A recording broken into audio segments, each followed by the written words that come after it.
My name is Memol Pira. I'm 11 years old. I want to sing the national anthem. Sing the sing of Zambia, proud and free.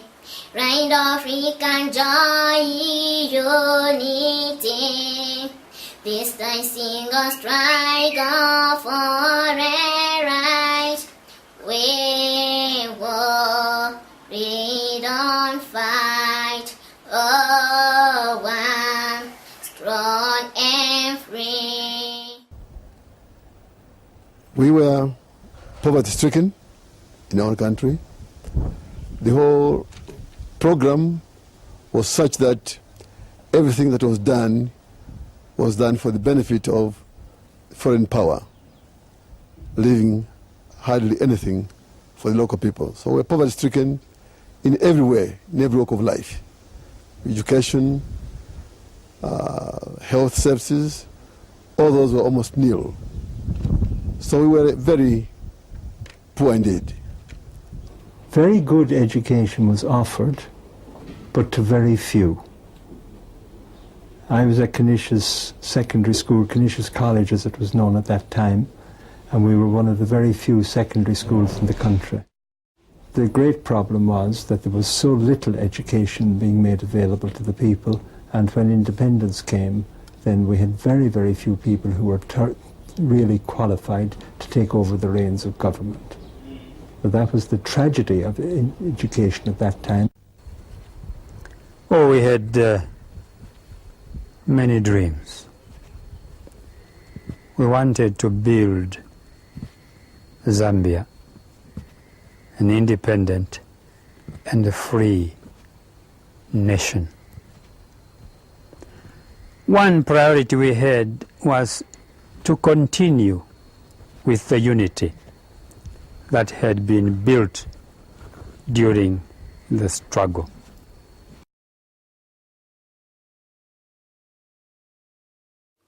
I don't think there were any symbols of nationality before independence. I mean, this was not a nation.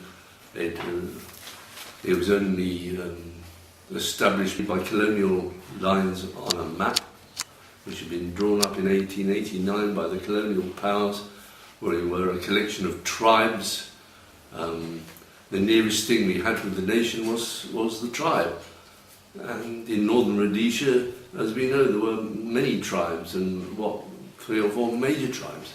And these tribes cut across the boundaries. So it was a territory. And it was more like an overseas estate or an overseas county of England. The conditions that existed in this country in the late 40s and the early 50s during the period of federation were intolerable to any human being. Small things like shopping through windows, and you can't enter the shop which is marked for whites only, and you have got a shop for blacks, and so forth. Really, these were pinpricks which were of general concern to the public. But I think the whole nationalist movement took off really in earnest by the time that the whites were introducing the federation here. It became a moment when the black people felt that I think they were going to lose their land, because the land is very, very fundamental in every revolution. And when the Federation of Rhodesia and Nyasaland was established, there was a feeling among the black people here that I think we're going down the same road as South Africa was going down. And that coordinated and united a lot of people from different tribes, from different walks of life.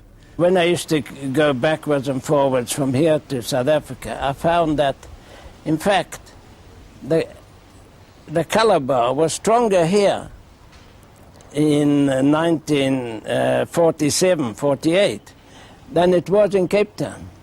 I found that very surprising. There, that was the country of the colour bar. This was supposed to be a country within the British Empire, a colony of the British Empire, under the jurisdiction of the British Parliament. Yet all the Calabar practices that we were fighting in South Africa were worse here. Well, when people are as divided as we were, exploited as we were by foreign power, there does come a time when those involved see need for doing something about their plight. This is exactly what happened with us in Northern Rhodesia. In that setup, we produced a group of men and women with foresight, a group of men and women with vision of what Zambia, of Northern Rhodesia should be, that it was not. Those are the ones who brought us together to fight for our independence. We took the view that the Zambezi should be mentioned in the name of the country, and a lot of people mentioned Zambezia, and we nearly were called Zambezia. And then Kabwebwe thought he's going to be a tongue twister, so why don't they make it Zambia? It will be easier to pronounce.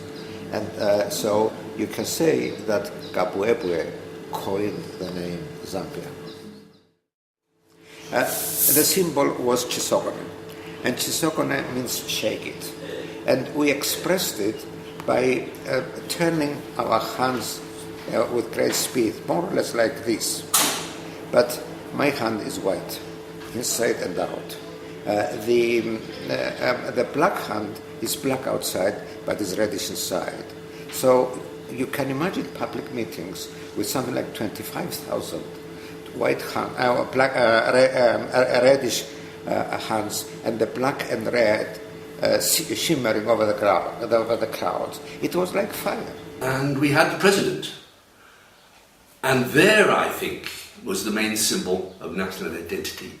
I mean, Kenneth was like Zambia personified. And he really was the person that pulled the nation together. He was somehow non-tribal. He was really, I think, non-tribe because he was Tumbuka and his parents had come from Malawi, and I think that was his great strength, you know, that he wasn't really from any one of the main tribes, and he could assume this sort of national identity. And he took over from the pre-independence period, which was not a unified struggle. The country had been very divided in the struggle for independence, with the ANC at the throat of UNIP and the other way round. That, by the way, was the struggle for independence. The British were trying to find somebody to hand over to, and the ANC and UNIP were fighting each other tooth and nail in rather a bloody battle, not only electoral but physical and with pangas, to see who would triumph. And it was a territorial battle as much as anything. One township here within the city could be ANC, and another township could be UNIP. And if they were next to each other, the border was a battle line every Saturday night. And the corpses found on Sunday morning.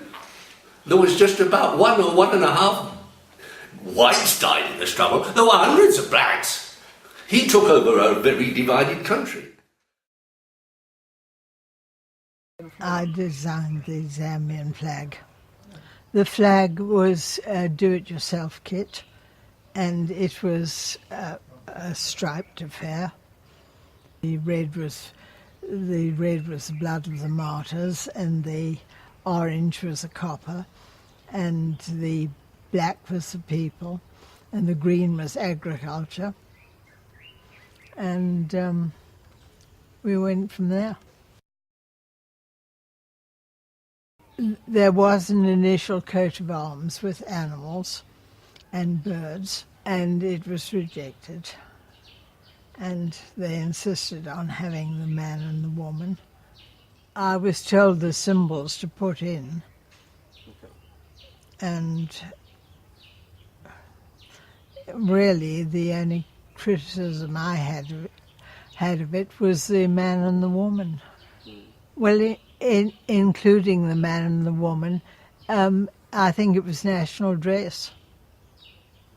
And it's not national dress. There was a lot of pressure. When you look at the coat of arms that we have today, you see there a man and a woman. They generally represent the workers of this country and the people of Zambia. We see a mine shaft which represents the natural resource, particularly our copper, the mineral wealth of the country. You have a cob of maize which represents our agricultural productivity, and you have a zebra which represents the wildlife. But I think it would have been much more meaningful to have something that connected with our specific cultures. So for example, if you look at the things that are unique to Zambia, we have the little cups that we drink water from, the traditional cups that were used to collect water from a well. We have the tubers from which we make drinks like munkoyo, and we have the wild orchid roots from which we make chikanda. And these are natural. They were part and parcel of the ecosystem that integrated with who we were as a people as we developed culturally long before independence. I'd like to see the coat of arms changed to reflect the sort of life we are in today.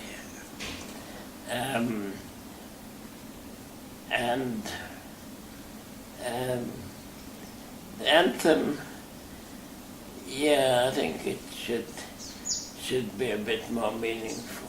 It's not the tune, I don't mind the tune, but the wording, I think, that doesn't appeal to me. So on the national anthem, I think we should keep the way it's with the tune, which is in Kosesekerere kind of. But some wording have to go, like free men we stand. I myself, whenever they were singing an anthem, I used to stay quiet until we reached that point. Then I would say, free women we stand, and everybody would start laughing. And have a discussion afterwards. I used to do it on purpose so that we have a discussion after. So I think we should change any part of the anthem which makes or gives the illusion that one gender is more of a full citizen than the other. Well, I'd recommend that we keep the tune and we change the words. I would say don't change any of it. You don't change national symbols unless you've changed the whole nation. If you've changed from being a British colony to an independent Zambia, you have to change the flag, you have to change the uniforms, you have to change the institutions, and you become one nation. Now, governments change, but nation doesn't change unless you've got a complete revolution to a completely different system and a different sense of nationhood. Now, national anthems are typically irrational to the point of being silly. Doesn't matter, provided everybody believes in them. The Australians used to sing, "Woe, sing Matilda, woe, sing Matilda," and the British say, "God save our nation." It's absolutely ridiculous. But if they all believe it together, if they identify it with that, then it's lovely, isn't it? And it's mindless, and if it's mindless, they can't quarrel with each other about it. That's the beauty of it. The question of whether or not we change our national anthem is not something that is unique to Zambia. In fact, many countries will have debated this issue at some stage in their history, and if they haven't, then that debate will come at some point in the future. And it really is a reflection of changing generational outlook, changing circumstances. For example, we have on our national flag the color copper, but if Zambia ran out of copper, would we then still want to keep the copper within the flag? And if you draw a parallel between that and the national anthem, you can ask the question whether the language that's used in there, "free men we stand," does that really reflect the sense of gender sensitivity that the modern century requires us to have? And I think that it's more than just words, because words affect the way in which you think. And so if you're constantly in a male and chauvinistic mindset, then you can fail to see the importance of recognizing the critical role that women play in our society. The women are actually the pillars of society, and they're pillars in so many respects, not just when they are mature, but even when they're young.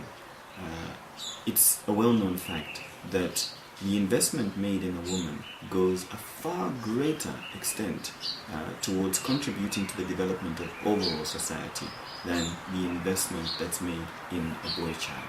And so there must be something that we should start to do or think about in terms of how we address the need to recognize the importance of the role of women in our society. It's been grossly understated, and by addressing this perhaps in the national anthem, that could be one way that we start to generate a greater sense of awareness and therefore start to transform thinking and mindsets around how we interact for the betterment of our society as a whole.